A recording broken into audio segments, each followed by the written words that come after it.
प्रेम से बोलिए गणेश भगवान जी की जय, चौथ माता की जय। प्यारे भक्तों, आज आप रसपान करें फाल्गुन संकष्टी चतुर्थी की व्रत कथा। संकट चतुर्थी का पर्व हर गणेश भक्तों के लिए विशेष माना जाता है। यह हर माह को आने वाली कृष्ण पक्ष की चतुर्थी तिथि को संकष्टी चतुर्थी के नाम से जाना जाता है। यह पर्व माता पार्वती के प्रिय पुत्र भगवान श्री गणेश जी को समर्पित है। इस दिन भगवान श्री गणेश जी का विधि विधान से पूजन और संकष्टी चतुर्थी व्रत का अनुष्ठान करना चाहिए। फाल्गुन माह के कृष्ण पक्ष को आने वाली चतुर्थी को द्विजप्रिय संकष्टी चतुर्थी के नाम से भी जाना जाता है। एक समय की बात है, पूर्व काल में एक धर्मनिष्ठ राजा का राज था। वहां राजा अत्यंत आदर्श और धर्मात्मा था। उनके राज्य में एक अत्यंत सज्जन और धर्मनिष्ठ ब्राह्मण हुआ करते थे, जिनका नाम था विष्णु शर्मा। विष्णु शर्मा का रहन सहन अत्यंत सामान्य था। उनके 7 पुत्र थे और सभी पुत्र अलग अलग रहा करते थे। विष्णु शर्मा जी परम गणेश भक्त थे और सदैव भगवान गणेश की संकष्टी चतुर्थी का व्रत किया करते थे। परंतु अब वे वृद्ध अवस्था में पहुंच गए थे और उनसे गणेश चतुर्थी के व्रत का पालन करना कठिन हो रहा था। इसलिए वो चाहते थे कि मेरी बहुएं मेरी जगह इस व्रत को करें। एक दिन उन्होंने सभी पुत्रों को अपने घर आमंत्रित किया और सायं के भोजन के बाद उन्होंने अपनी सभी बहुओं से यह व्रत करने की कामना व्यक्त की। विष्णु शर्मा की कामना सुनकर सभी बहुओं ने साफ मना कर दिया। इतना ही नहीं, उन्होंने विष्णु शर्मा का घोर अपमान भी किया। केवल सबसे छोटी बहू ने उनकी बात मान ली। सबसे छोटी बहू धर्मनिष्ठ और साफ मन की थी। अपने ससुर को वो पिता का दर्जा देती थी। उसने पूजा के लिए लगते सभी सामान की व्यवस्था की और ससुर के साथ खुद भी व्रत रखा और भोजन नहीं किया, लेकिन अपने पिता समान ससुर को भोजन करवा दिया। आधी रात का समय था और विष्णु शर्मा जी की तबीयत अचानक से बिगड़ गई। उन्हें दस्त और उल्टियां होने लगी। छोटी बहू ने अपना कर्तव्य निभाते हुए मल मूत्र से खराब हुए ससुर जी के कपड़े साफ किए और उनके शरीर को धोया और स्वच्छ किया। वो पूरी रात बिना कुछ खाए पिए ससुर जी की सेवा में जागती रही। व्रत के दौरान चंद्र उदय होने पर उसने स्नान किया और पूर्ण श्रद्धा भाव से श्री गणेश जी का पूजन और पाठ भी किया। उसने विधिवत पारण किया और इन कठिन परिस्थिति में भी खुद का धैर्य नहीं खोया। श्री गणेश जी की पूजा और अपने पिता समान ससुर जी की सेवा पूर्ण श्रद्धा भाव से करती रही। छोटी बहू की इस निस्वार्थ सेवा और व्रत उपासना से भगवान श्री गणेश उस पर प्रसन्न हुए और ससुर और छोटी बहू दोनों पर अपनी कृपा की। अगले दिन ससुर जी का बिगड़ा हुआ स्वास्थ्य ठीक होने लगा और व्रत के पुण्य फल से छोटी बहू का घर धन्य धान्य से भर गया। छोटी बहू की स्थिति को देख अन्य बहुएं भी इस व्रत से प्रभावित हुए और उनको अपनी करनी पर पछतावा होने लगा। उन्होंने बिना विलंब किए अपने पिता समान ससुर जी के पैर छूकर उनसे क्षमा याचना की और उन्होंने भी फाल्गुन कृष्ण पक्ष की संकष्टी गणेश चतुर्थी का व्रत किया। इतना ही नहीं, उन्होंने अब से साल भर आने वाली हर संकष्टी गणेश चतुर्थी का व्रत करने का शुभ संकल्प भी लिया। भगवान श्री गणेश जी की असीम कृपा से सभी का स्वभाव सुधर गया। प्रेम से बोलिए गणेश भगवान जी की जय। पौराणिक एवं प्रचलित श्री गणेश कथा के अनुसार एक बार देवता कई विपदाओं में घिरे हुए थे। तब वह मदद मांगने के लिए कैलाश पर्वत पर भगवान शिव जी के पास आए। उस समय भगवान शिव, माता पार्वती और उनके साथ कार्तिकेय जी और गणेश जी साथ में बैठे हुए थे। देवताओं की विपदाओं को सुनकर शिव जी ने कार्तिकेय एवं गणेश जी से पूछा कि तुम में से कौन इन देवताओं के कष्टों का निवारण कर सकते हो। शिव जी की बात सुनकर कार्तिकेय जी और गणेश जी दोनों खड़े हो गए और स्वयं को इस कार्य के लिए सक्षम बताया। तब भगवान शिव ने मन में सोचा कि इन दोनों की परीक्षा लेनी पड़ेगी। जो परीक्षा में सफल होगा वही देवताओं की मदद करने जाएगा। इतना ही मन में सोचकर भगवान शिव ने दोनों की परीक्षा लेते हुए कहा कि तुम दोनों में से जो सबसे पहले पृथ्वी की परिक्रमा करके आएगा वही देवताओं की मदद करने जाएगा। भगवान शिव जी के मुख से यह वचन सुनते ही कार्तिकेय जी अपने वाहन मोर पर बैठकर पृथ्वी की परिक्रमा करने के लिए तुरंत ही निकल गए। परंतु गणेश जी सोच में पड़ गए कि वह चूहे के ऊपर चढ़कर सारी पृथ्वी की परिक्रमा करेंगे तो इस कार्य में उन्हें बहुत समय लग जाएगा। अब भगवान सोच में पड़ गए कि मैं क्या करूं। तभी भगवान गणेश के दिमाग में एक उपाय सूझा। करना क्या था, गणेश जी अपने स्थान से उठ खड़े हुए और अपने माता पिता यानी शिव जी और पार्वती जी की 7 बार परिक्रमा करके वापस बैठ गए। अब उधर कार्तिकेय जी पृथ्वी की परिक्रमा करके लौटे और अपने आप को विजेता बताने लगे। अब इधर भगवान शिव ने गणेश जी से पूछा कि पुत्र, तुमने पृथ्वी की परिक्रमा क्यों न की, इसका कारण बताओ। तब श्री गणेश जी ने कहा, माता पिता के चरणों में ही समस्त लोक है। यह सुनकर भगवान शिव जी ने गणेश जी को देवताओं के संकट दूर करने के लिए आज्ञा दे दी और इस प्रकार भगवान शिव ने गणेश जी को आशीर्वाद दिया कि चतुर्थी के दिन जो भी तुम्हारा पूजन करेगा और रात्रि में चंद्रमा को अर्घ्य देगा और इस कथा को श्रद्धा भाव से पूरा सुनेगा, उसके तीनों ताप यानी दैहिक ताप, दैविक ताप तथा भौतिक ताप दूर होंगे। इस व्रत को करने से व्रतधारी के सभी तरह के दुख दूर होंगे और उसे जीवन की भौतिक सुखों की प्राप्ति होगी।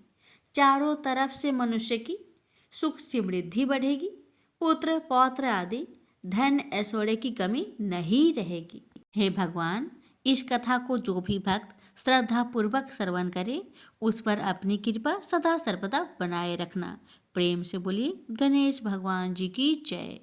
एक बार भगवान शिव और माता पार्वती नदी किनारे बैठे हुए थे। वहाँ माता पार्वती ने भगवान शिव जी से समय व्यतीत करने के लिए चौपर खेलने के लिए कहा। शिव जी चौपर खेलने के लिए तैयार हो गए, परंतु इस खेल में हार जीत का फैसला कौन करेगा, यह प्रश्न उनके समक्ष उठा। तो भगवान शिव जी ने कुछ तिनके एकत्रित कर उसका एक पुतला बनाकर उसकी प्राण प्रतिष्ठा कर दी और पुतले से कहा, बेटा, हम चौपर खेलना चाहते हैं, परंतु हमारी हार जीत का फैसला करने वाला यहाँ कोई नहीं है, इसलिए तुम बताना कि हम दोनों में से कौन जीता और कौन हारा। उसके बाद भगवान शिव और माता पार्वती का चौपर खेल शुरू हो गया। यह खेल 3 बार खेला गया और संयोग से 3 बार माता पार्वती ही जीत गई। खेल समाप्त होने के बाद बालक से हार जीत का फैसला करने के लिए कहा गया, तो उस बालक ने कह दिया कि भगवान शिव विजयी है। झूठा बात सुनकर माता पार्वती क्रोधित हो गई। क्रोध में उन्होंने बालक को लंगड़ा होने और कीचड़ में पड़े रहने का श्राप दे दिया। बालक ने माता पार्वती से माफ़ी मांगी और कहने लगा, हे माता, मुझसे यह अज्ञानतावश हुआ है, मैंने किसी देश भाव से ऐसा नहीं कहा, इसलिए मुझे क्षमा कर दीजिए। बालक के क्षमा मांगने पर माता को दया आई और माता ने कहा, देखो, यहाँ गणेश पूजन के लिए नाग कन्याएं आएगी। उनके कहे अनुसार तुम गणेश जी का व्रत करो। ऐसा करने से तुम मुझे प्राप्त करोगे। यह कहकर माता पार्वती शिव जी के साथ कैलाश पर्वत चली गई। 1 वर्ष के बाद उस स्थान पर नाग कन्याएं आई। तब नाग कन्याओं से श्री गणेश व्रत की विधि मालूम करने पर उस बालक ने 21 दिन लगातार गणेश जी का व्रत बड़े ही श्रद्धा भाव से किया। उसकी श्रद्धा से गणेश जी प्रसन्न हुए और उन्होंने बालक को मनोवांछित फल मांगने के लिए कहा।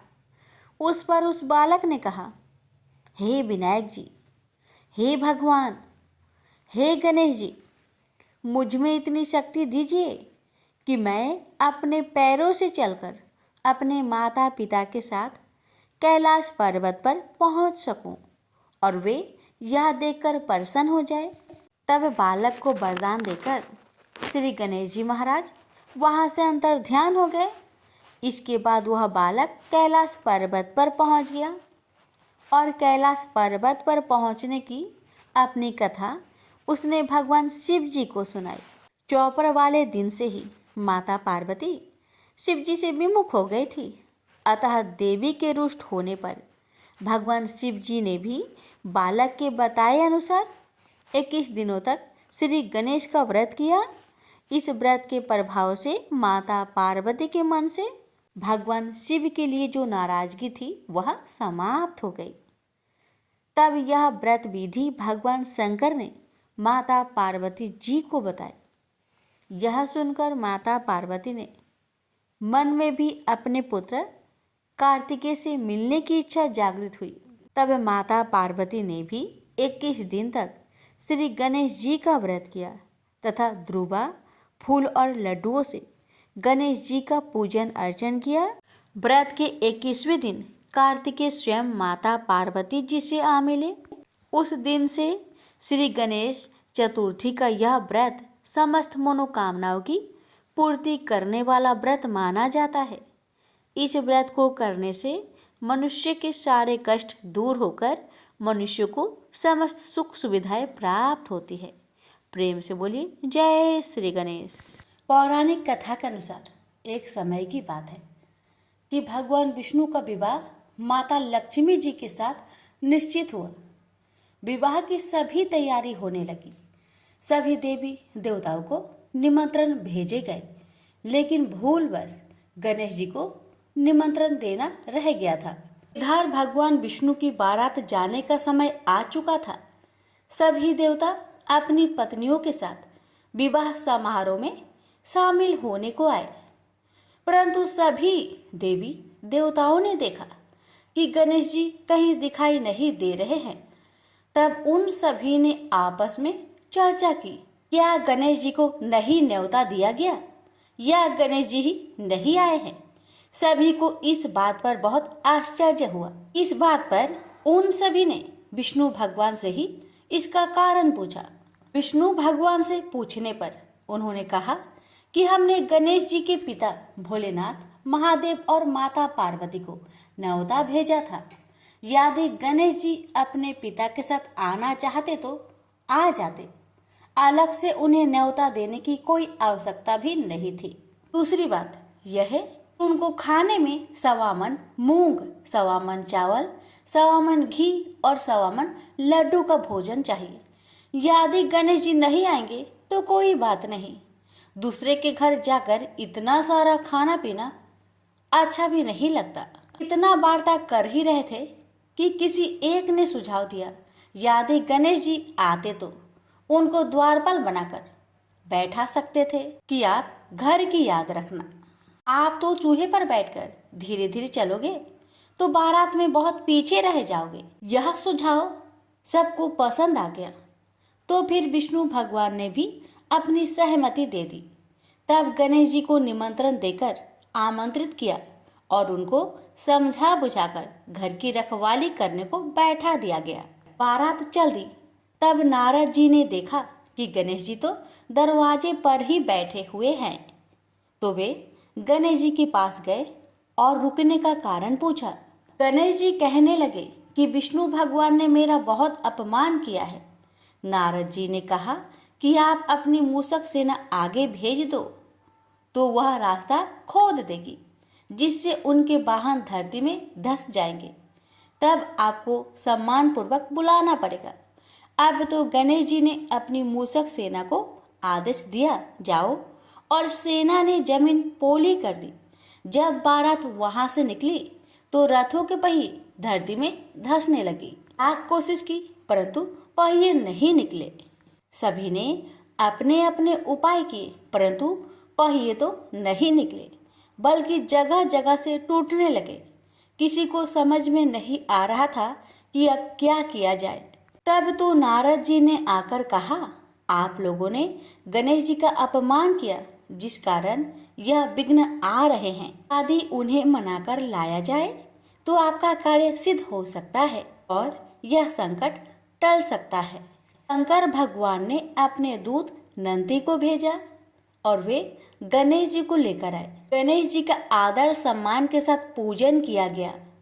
फिर रथ के पहिए निकलने लगे और यह संकट टल गया। अब रथ के पहिए निकल तो गए परंतु वे टूट फूट गए थे, तो उन्हें सुधारे कौन। पास के खेत में एक खाती काम कर रहा था।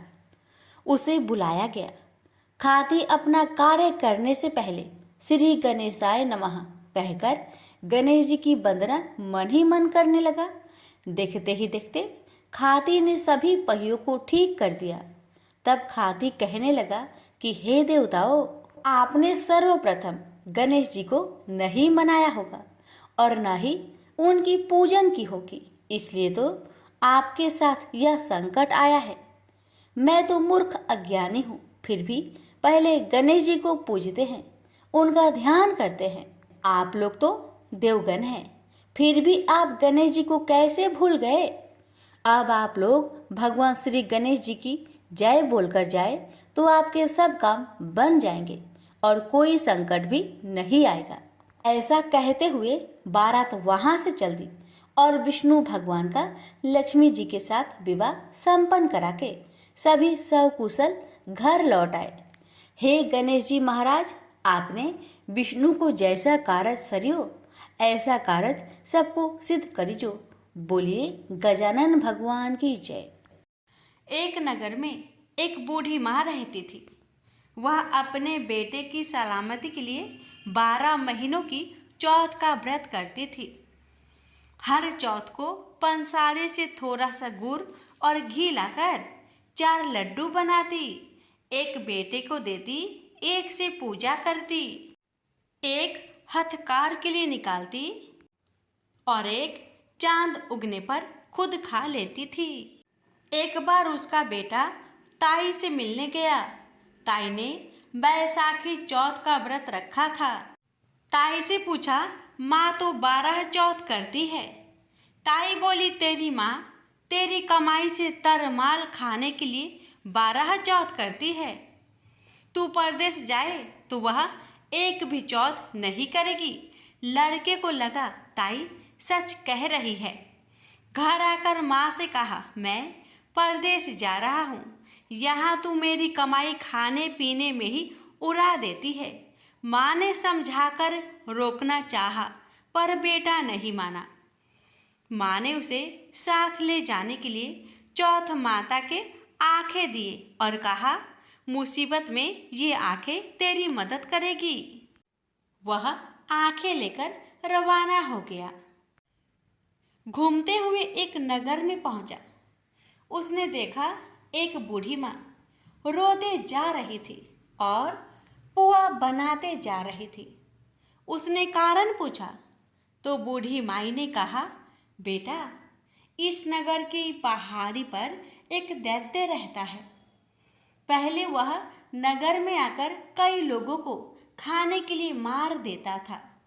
अब राजा हर घर से एक आदमी दैत्य के पास भेजता है और आज मेरे बेटे की बारी है, इसलिए रो रही हूँ और उसी के लिए पुए बना रही हूँ। वह बोला, तू पुए मुझे खिला दे, तेरे बेटे की जगह मैं चला जाता हूँ। बूढ़ी माँ ने खीर पुए उसे खिला दिए। खा पीकर वह सो गया। रात को राजा के सैनिक आए तो बूढ़ी माँ ने उसे भेज दिया। दैत्य के सामने पहुंचने पर उसने चौथ माता के आंखें दैत्य की तरफ फेंककर कहा, हे चौथ माता, यदि मेरी माँ मेरी सलामती के लिए व्रत करती है तो दैत्य का सिर कटकर गिर जाए। तुरंत दैत्य का सिर कटकर गिर गया। लड़का वापस आ गया। राजा ने उसे उपहार देकर विदा किया। चलते हुए एक दूसरे राजा के नगर में पहुंचा। इस राज्य में आवा तभी पकता था जब एक इंसान की बलि दी जाती थी। सिपाहियों ने उसे पकड़कर आवे में चुन दिया। लड़के ने आंखें आवे में डाले और कहा, हे चौथ माता, यदि मेरी माँ मेरी सलामती के लिए व्रत करती है तो आवा मेरी बलि लिए बिना ही झट से पक जाए। आवा तुरंत पक गया। आवे में से मिट्टी की जगह सोने चांदी के बर्तन निकले।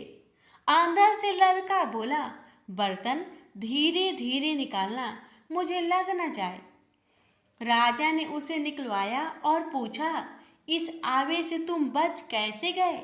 लड़के ने बताया कि उसकी माँ चौथ माता का व्रत करती है। व्रत के कारण ही वह बच पाया है। राजा को विश्वास नहीं हुआ। उसने एक चांदी की सुराही मंगवाई और कहा कि सुराही की नली से निकलकर दिखाओ, तभी मुझे विश्वास होगा। लड़के ने चौथ माता को याद करके आंखें सुराही में डाले और कहा, मैं भंवरा बनूं, सुराही से निकलूं। लड़का भंवरा बनकर सुराही से निकल गया।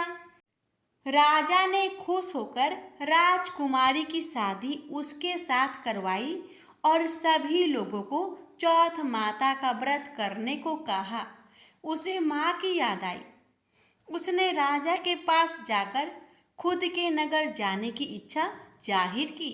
राजा ने रथ, घोड़ा, हाथी और खूब सारा दान दहेज देकर उन्हें विदा किया।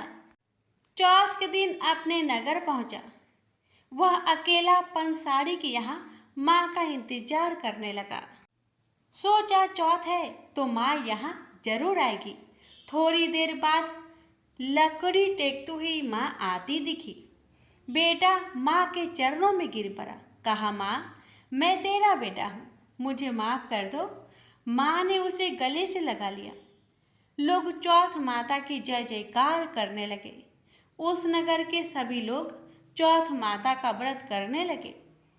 हे चौथ माता, जैसे बूढ़ी माँ और उसके बेटे की सहायता की, वैसे हमारी भी करना।